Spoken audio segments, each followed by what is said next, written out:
नमस्कार, मैं हूं सत्यपाल और आप देख रहे हैं CWB हिंदी न्यूज। शक संवत 1946 विक्रम संवत 2081 आज अश्विन मास के कृष्ण पक्ष की पंचमी तिथि और दिन रविवार है। तदनुसार अंग्रेजी तारीख 22 सितंबर सन 2024। सबसे पहले एक नजर आज की सुर्खियों पर।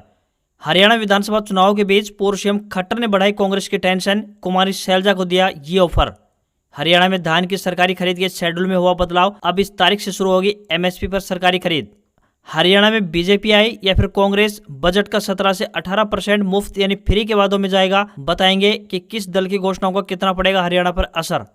भारतीय थल सेना में आई हवलदार और नायब सूबेदार के पदों पर भर्ती, जानिए किस प्रकार होगा सिलेक्शन। हरियाणा के अनाज मंडी में कपास की आवक शुरू, बताएंगे किसानों को क्या मिल रहा है भाव। मुख्यमंत्री ने किया ऐलान, बोले तीसरी बार भाजपा सरकार बनने पर पट्टीदारों के नाम करेंगे पंचायत की जमीनें। ताऊ देवलाल की जयंती पर हरियाणा में बड़ी रैली करेगी INLD, ओम प्रकाश चौटाला करेंगे चुनाव प्रचार का आगाज। हरियाणा और राजस्थान की प्रमुख अनाज मंडियों में फसलों के ताजा भाव प्राप्त हुए हैं, बताएंगे आज के ताजा भाव। सरकारी नौकरी अपडेट, RRB NTPC में 3445 पदों पर निकली भर्ती, 12वीं पास को मौका, एज लिमिट 33 साल। आतिशी दिल्ली की 9वीं सबसे युवा CM बनी, शपथ के बाद केजरीवाल के पैर छुए, कैबिनेट में 5 मंत्री, मुकेश अहलावत नया चेहरा। प्रधानमंत्री नरेंद्र मोदी 9वें अमेरिका दौरे पर बाइडेन के होम स्टेट डेलावेयर पहुंचे, बाइडेन से मिलने उनके घर पहुंचे मोदी, अमेरिकी राष्ट्रपति ने गले लगाया। Vivo V40 सीरीज का नया स्मार्टफोन 25 सितंबर को लॉन्च होगा और MG विंडसर बैटरी के साथ लॉन्च, शुरुआती कीमत 13,49,000 रुपए। CTET एग्जाम डेट्स में बदलाव, अब 15 दिसंबर को होगी परीक्षा, 16 अक्टूबर फॉर्म भरने की लास्ट डेट। क्वाड समिट में मोदी बोले, हम किसी के खिलाफ नहीं, विश्व तनावों और संघर्षों से घिरा है, ऐसे में क्वाड का साथ मिलकर चलना जरूरी। और अब खबरें विस्तार से। हरियाणा में पिछले दिनों कई जिलों में मौसम गर्म देखने को मिला है, जिसके चलते प्रदेश के तापमान में बढ़ोतरी देखने को मिली। हरियाणा के तापमान की बात करें तो प्रदेश में अधिकतम तापमान 32 डिग्री सेल्सियस और न्यूनतम तापमान 25 डिग्री सेल्सियस दर्ज किया गया। वहीं आज यानी रविवार को हरियाणा का अधिकतम तापमान 34 डिग्री सेल्सियस और न्यूनतम तापमान 26 डिग्री सेल्सियस तक रहने की संभावना व्यक्त की है। मौसम वैज्ञानिकों का मानना है कि प्रदेश में 25 सितंबर तक मानसून कमजोर पड़ेगा और उसके बाद फिर से बारिश का दौर शुरू होगा। अगर आप भी भारतीय सेना में शामिल होना चाहते हैं तो आपके लिए एक खुशखबरी है। बता दें कि भारतीय सेना में हवलदार व नायब सूबेदार के पदों के लिए अविवाहित पुरुष व महिला उम्मीदवार आवेदन भेज सकते हैं। इस भर्ती के लिए खेल कोटा में आवेदन पत्र आमंत्रित किए गए हैं। जो भी उम्मीदवार इन पदों के लिए इच्छुक हैं वह भारतीय डाक के जरिए अपने आवेदन भेज सकते हैं। आवेदन करने की आखिरी तारीख 30 सितंबर 2024 रहेगी। आवेदक 10वीं पास होने चाहिए। किसी भी वर्ग के उम्मीदवारों को कोई भी आवेदन शुल्क जमा नहीं करना होगा। न्यूनतम आयु 17.5 वर्ष और अधिकतम आयु 25 वर्ष तय की गई है। उम्मीदवारों के चयन की बात करें तो सबसे पहले फिजिकल टेस्ट, फिर स्पोर्ट्स ट्रायल, फिर डॉक्यूमेंट वेरिफिकेशन और अंत में मेडिकल एग्जामिनेशन करवाया जाएगा। हरियाणा में गन्नौर विधानसभा से कांग्रेस उम्मीदवार कुलदीप शर्मा और उनके बेटे चाणक्य ने सरकारी नौकरियों को लेकर एक विवादित बयान दिया है। प्रचार के दौरान कुलदीप शर्मा ने एक सभा में कहा, इस बार हुड्डा 2 लाख सरकारी नौकरी लेकर आ रहे हैं, इसमें जो भी तुम्हारा हिस्सा होगा उससे 20 से 25% ज्यादा दे देंगे। तो वहीं उनके बेटे चाणक्य का भी एक वीडियो सामने आया है, जिसमें वो एक जनसभा में भाषण देते हुए कह रहे हैं कि मैं आपको अपना नंबर देकर जाऊंगा और आप अपना सिर्फ रोल नंबर लेकर मेरे पास आ जाना। चौधरी भूपेंद्र हुड्डा के पास आपका आवेदन लेकर मैं जाऊंगा। इसके साथ ही इंटरनेट पर हरियाणा कांग्रेस कमेटी के प्रदेश अध्यक्ष चौधरी उदयभान का भी एक वीडियो वायरल हो रहा है, जिसमें वो 5000 युवाओं को नौकरी देने का वायदा कर रहे हैं। वायरल वीडियो में वह कह रहे हैं, सरकार हमारी आएगी और उदयभान सरकार के केंद्र में होगा, कम से कम 5000 बंदों को सरकारी नौकरी में लगाएंगे, ये हमारा वादा है। उधर कार्यवाहक CM नायब सिंह सैनी ने कुलदीप शर्मा के बयान पर तंज कसते हुए सोशल मीडिया प्लेटफॉर्म X पर लिखा, कांग्रेस का ये ध्येय वाक्य है, लूटा था लूटेंगे, नौकरी खर्ची व पर्ची से बांटी थी बांटेंगे। नायब सैनी ने कहा कि जो लोग खुलेआम बोलने में शर्म नहीं कर रहे हैं, यकीन मानिए उन्हें करने में कोई भी शर्म नहीं आएगी। भाजपा और कांग्रेस ने सत्ता हासिल करने के लिए पूरी ताकत झोंक दी है। चुनाव प्रचार के साथ दोनों दलों ने अपने घोषणा पत्र में कई लुभावने वादे किए हैं। कांग्रेस की घोषणाओं का बोझ तकरीबन 36 से 38 हजार करोड़ है, जबकि भाजपा की ओर से 30 से 32 हजार करोड़ का अनुमान लगाया जा रहा है। हरियाणा सरकार ने इस बार 1,89,876 करोड़ का अनुमानित बजट बनाया था। इस हिसाब से देखा जाए तो भाजपा आए या फिर कांग्रेस, बजट का 16 से 17% हिस्सा सिर्फ मुफ्त यानी फ्री के वादों से घोषणा में चला जाएगा। विशेषज्ञ कहते हैं कि मौजूदा बजट में इन मुफ्त मुफ्त योजनाओं को लागू करने में किसी अन्य मद में कटौती भी करनी पड़ सकती है। हरियाणा सरकार के कुल बजट का 31% हिस्सा सिर्फ ऋण भुगतान में ही चला जाता है। ऐसे में मुफ्त वादों को पूरा करना दोनों ही दलों की सरकारों के लिए काफी चुनौतीपूर्ण होने वाला है। भाजपा सरकार ने फरवरी में जो बजट पेश किया था उसके मुताबिक 2024-25 वित्तीय वर्ष में सिर्फ पेंशन का बजट ही 10,971 करोड़ है, जो कुल बजट का 5.78% है। विशेषज्ञ कहते हैं कि कांग्रेस के वादे के मुताबिक वह 6,000 रुपए पेंशन देंगे। इसका मतलब ये हुआ कि जो पैसा अभी दिया जा रहा है उसका दोगुना मान सकते हैं। हालांकि इस तरह की योजनाओं से बेहतर उनके लिए आय और नौकरी के लिए अवसर पैदा करने पर जोर देना चाहिए था। इससे उन्हें ज्यादा मजबूती मिलती और इस तरह की योजनाएं किसी आपातकालीन समय यानी कि कोविड या फिर मंदी जैसे दौर पर इसके लिए बचाकर रखनी चाहिए। हरियाणा में धान उत्पादक किसानों के लिए एक जरूरी खबर सामने आई है। सूबे की सरकार ने धान की न्यूनतम समर्थन मूल्य यानी एमएसपी पर सरकारी खरीद के शेड्यूल में बदलाव कर दिया है। पहले धान की सरकारी खरीद 23 सितंबर से शुरू करने का फैसला लिया गया था, लेकिन अब 1 अक्टूबर से मंडियों में धान की सरकारी खरीद शुरू की जाएगी। कैथल के उपायुक्त डॉक्टर विवेक भारती ने बताया कि इस वर्ष सामान्य धान का न्यूनतम समर्थन मूल्य 2300 रुपए प्रति क्विंटल तथा ग्रेड ए का मूल्य 2320 रुपए प्रति क्विंटल निर्धारित किया गया है। सभी खरीद एजेंसी निर्धारित समर्थन मूल्य के अनुसार ही धान की खरीद का कार्य करें। इस कार्य में लापरवाही न बरती जाए और समय पर किसानों के खाते में पेमेंट भिजवाना भी सुनिश्चित करें। उन्होंने मंडी सचिवों को निर्देश दिया है कि वे अपनी अपनी मंडियों में तिरपाल व पॉलीथीन कवर, पर्याप्त मात्रा में बारदाना, इलेक्ट्रिक झरना, पावर मशीन, सीसीटीवी कैमरा, साफ सफाई, बिजली पानी व्यवस्था, साथ ही सुलभ शौचालय व पार्किंग आदि का प्रबंध सुनिश्चित करें।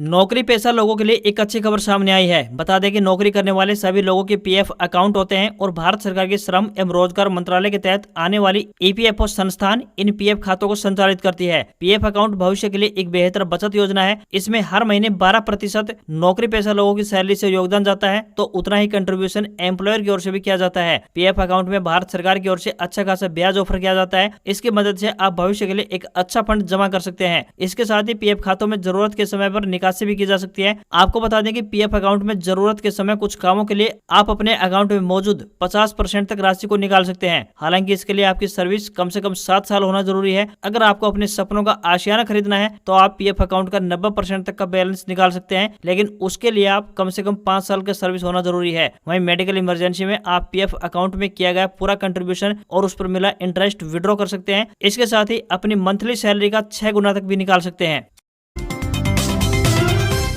हरियाणा विधानसभा चुनाव की सरगर्मियों के बीच कांग्रेस पार्टी की टेंशन बढ़ गई है। केंद्रीय नेतृत्व के फैसलों पर नाराजगी जाहिर कर रही सिरसा लोकसभा सीट से कांग्रेस सांसद कुमारी शैलजा की पिछले एक सप्ताह से चुनाव प्रचार से दूरी ने राज्य की सियासत को और अधिक गर्मा दिया है। ऐसा कहें कि कांग्रेस में गुटबाजी फिर से जगजाहिर हो रही है तो गलत नहीं होगा। कांग्रेस की इस गुटबाजी को बीजेपी भुनाने में जुटी हुई है। पूर्व मुख्यमंत्री एवं वर्तमान में केंद्रीय ऊर्जा मंत्री मनोहर लाल खट्टर ने विधानसभा चुनाव के बीच कुमारी शैलजा को बड़ा ऑफर दिया है। उन्होंने शैलजा को बीजेपी के साथ चलने का न्योता दिया है। मनोहर लाल खट्टर ने कांग्रेस की गुटबाजी पर निशाना साधते हुए कहा कि कांग्रेस पार्टी के दलित नेता कुमारी शैलजा का अपमान किया जा रहा है, उन्हें सरेआम गालियां दी जा रही हैं, जिसके चलते वे चुनाव प्रचार अभियान से घर पर दूरी बनाकर बैठी हुई है। पूर्व मुख्यमंत्री भूपेंद्र सिंह हुड्डा और उनके बेटे को शैलजा को अपमानित करने के बाद भी शर्म नहीं आई। केंद्रीय ऊर्जा मंत्री खट्टर ने दलित समुदाय की तरफ इशारा करते हुए कहा कि अब एक और बड़ा वर्ग इसी उधेड़बुन में है कि उन्हें क्या करना चाहिए। हमारी पार्टी ने कई नेताओं को अपने साथ मिलाया है और हम कुमारी शैलजा को साथ लाने के लिए भी तैयार हैं। खट्टर के इस बयान के बाद सूबे में सियासी हलचल तेज हो गई है, क्योंकि दलित वोट बैंक पर शैलजा का अच्छा खासा प्रभाव है और उनका एक इशारा हरियाणा में 10 साल बाद सत्ता वापसी की बाट जो रही कांग्रेस पार्टी के लिए मुश्किलें खड़ी कर सकता है।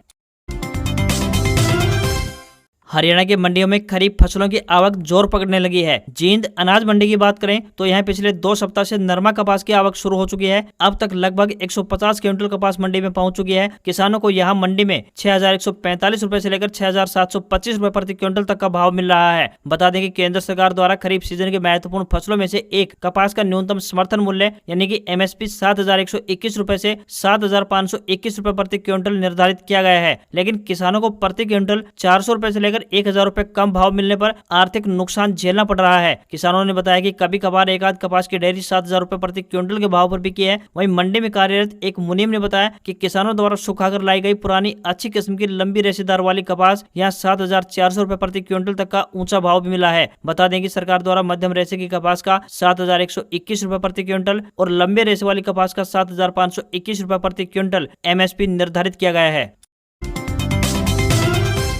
हरियाणा में रेल यात्रियों के लिए एक अच्छी खबर सामने आई है। भारतीय रेलवे ने रेवाड़ी जयपुर के बीच सफर करने वाली ट्रेन के बाउल रेलवे स्टेशन पर ठहराव को मंजूरी प्रदान कर दी है। बाउल स्टेशन पर यह ट्रेन अब 1 मिनट के लिए ठहराव करेगी। बता दें कि बाउल एक औद्योगिक क्षेत्र है और यहाँ आईएमटी में स्थित लगभग 150 से ज्यादा कंपनियों में हजारों की संख्या में यूपी, पंजाब, राजस्थान, बिहार और उत्तराखंड सहित कई अन्य राज्यों के लोग काम करते हैं। यहाँ काम करने वाले लोगों को अपने राज्य में आवाजाही के लिए रेवाड़ी स्टेशन तक भागदौड़ करनी पड़ती है। बाउल स्टेशन पर पैसेंजर ट्रेनों को छोड़कर अन्य ट्रेनें ठहराव नहीं करती थी, लेकिन अब रेवाड़ी जयपुर रेवाड़ी स्पेशल ट्रेन के ठहराव से इन लोगों को फायदा पहुंचेगा। आपको बता दें कि train number 09635 Jaipur Rewari special train 23 सितंबर से बावल रेलवे स्टेशन पर 12:56 पर आगमन करेगी और यहाँ 1 मिनट के ठहराव के बाद अपने गंतव्य स्थान के लिए रवाना हो जाएगी। इसी तरह train number 09636 Rewari Jaipur special train 23 सितंबर से बावल रेलवे स्टेशन पर दोपहर बाद 3:21 पर आगमन करेगी और यहाँ पर 1 मिनट के ठहराव के बाद आगे अपने गंतव्य स्थान के लिए रवाना हो जाएगी।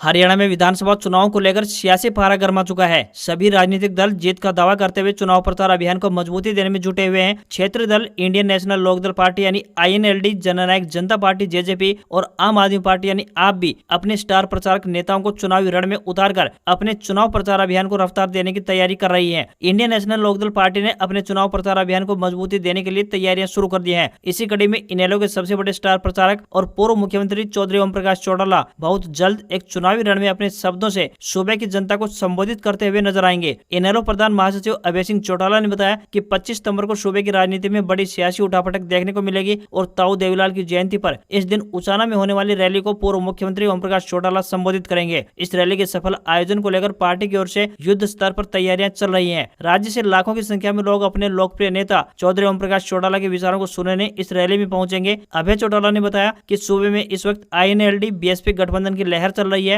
प्रदेश की जनता इनेलो पार्टी के स्वर्णिम शासनकाल को फिर से देखना चाहती है।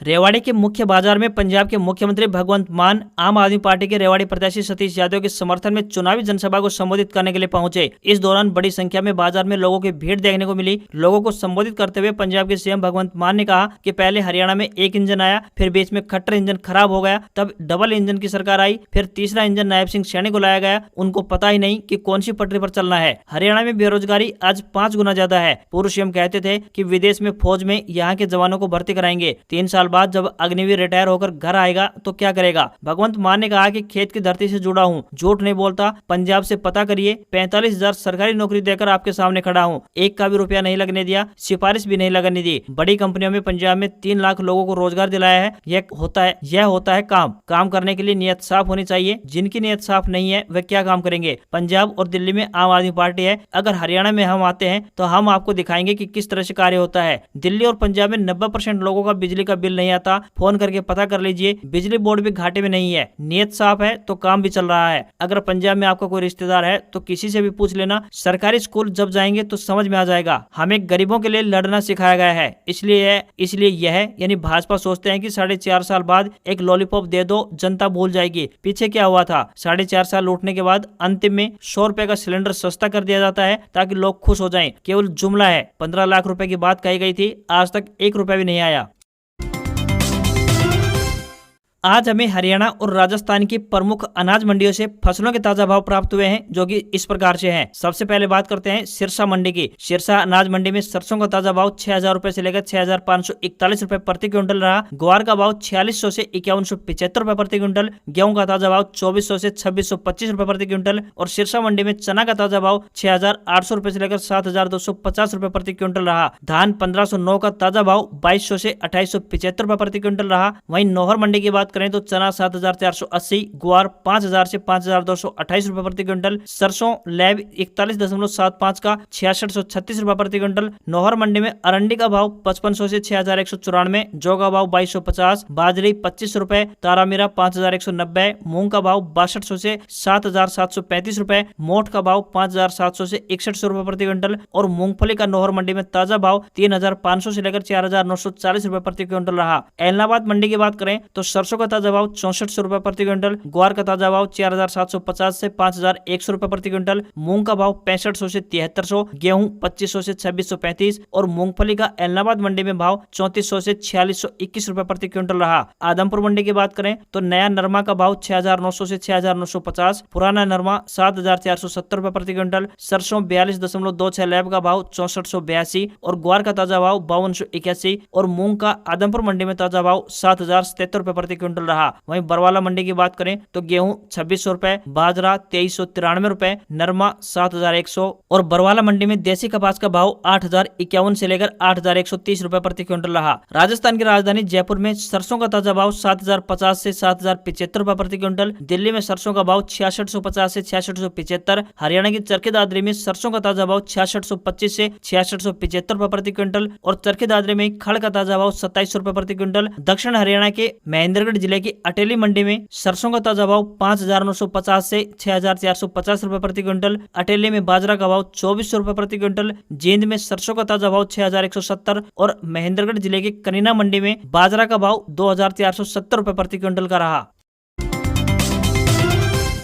प्रधानमंत्री नरेंद्र मोदी अपने 10 साल के कार्यकाल में 9वीं बार अमेरिका दौरे पर हैं। वे राष्ट्रपति बाइडेन से उनके होम स्टेट डेलावेयर स्थित आवास पर मुलाकात करने पहुंचे हैं। इस दौरान बाइडेन ने मोदी का गले लगाकर स्वागत किया। बाइडेन के आवास पर दोनों नेताओं के बीच निजी बातचीत हुई जो कि लगभग 1 घंटे तक चली। वहीं मीडिया रिपोर्ट्स के माने तो प्रधानमंत्री नरेंद्र मोदी के अमेरिका पहुंचने से चंद घंटे पहले व्हाइट हाउस ने खालिस्तानी समर्थकों को मेजबानी की। अमेरिकी सरकार ने उन्हें आश्वस्त किया कि वे सिख एक्टिविस्ट को दूसरे देशों के दमन से बचाएंगे। वे वेलिंगटन में अमेरिकी राष्ट्रपति जो बाइडेन, ऑस्ट्रेलियाई प्रधानमंत्री एंथनी अल्बनीज और जापानी पीएम फोमियो किशिदा के साथ क्वाड समिट में शामिल हुए हैं। मोदी ने समिट में कहा, क्वाड की बैठक ऐसे समय में हो रही है जब विश्व तनावों और संघर्षों से घिरा हुआ है। ऐसे में क्वाड का साथ मिलकर चलना पूरी मानवता के लिए बहुत जरूरी है। हम किसी के खिलाफ नहीं है। हम सभी यानी क्वाड सदस्य देश नियम आधारित अंतर्राष्ट्रीय व्यवस्था, संप्रभुता और क्षेत्रीय अखंडता के सम्मान और सभी मुद्दों के शांतिपूर्ण समाधान का समर्थन करते हैं। आपको यहाँ पर बताते चले कि आखिरकार क्वाड क्या है। तो बता दें कि क्वाड 2007 में बनाया गया एक सुरक्षा सहयोग संगठन है जिसका मकसद हिंद और प्रशांत महासागर में शांति और सहयोग को बढ़ावा देना और चीन की विस्तारवादी नीतियों को काउंटर करना है। इस संगठन में भारत, अमेरिका, जापान और ऑस्ट्रेलिया शामिल है। चाइनीज टेक कंपनी वीवो 25 सितंबर को भारतीय बाजार में वीवो V40 सीरीज से एक और स्मार्टफोन वीवो V40e लॉन्च करने जा रही है। कंपनी ने अपनी वेबसाइट और सोशल मीडिया प्लेटफॉर्म पर इसकी जानकारी दी है। लॉन्च डेट कंफर्म करने के साथ ही वीवो ने अपकमिंग फोन के कई स्पेसिफिकेशन भी शेयर किए हैं। अपकमिंग स्मार्टफोन में हाल ही में लॉन्च स्मार्टफोन की तरह ही 80 वाट फास्ट चार्जिंग सपोर्ट के साथ 5500 mAh की बड़ी बैटरी मिलने वाली है। कंपनी दावा करती है कि इस बैटरी कैपेसिटी सेगमेंट में यह भारतीय मार्केट का सबसे पतला स्मार्टफोन होगा। भारतीय मार्केट में इसकी शुरुआती कीमत की बात की जाए तो 28,000 रुपए हो सकती है। सेल्फी और वीडियो कॉलिंग के लिए दोनों स्मार्टफोन में 50 मेगापिक्सल का फ्रंट कैमरा दिया गया है। फोन में smart colour, temperature adjustment, distance sensitive lighting, studio quality aura light और जेसिस प्रोफेशनल पोर्ट्रेट कैमरा दिया गया है। स्मार्टफोन में इन डिस्प्ले फिंगरप्रिंट सेंसर और Type-C चार्जिंग पॉइंट भी दिया गया है।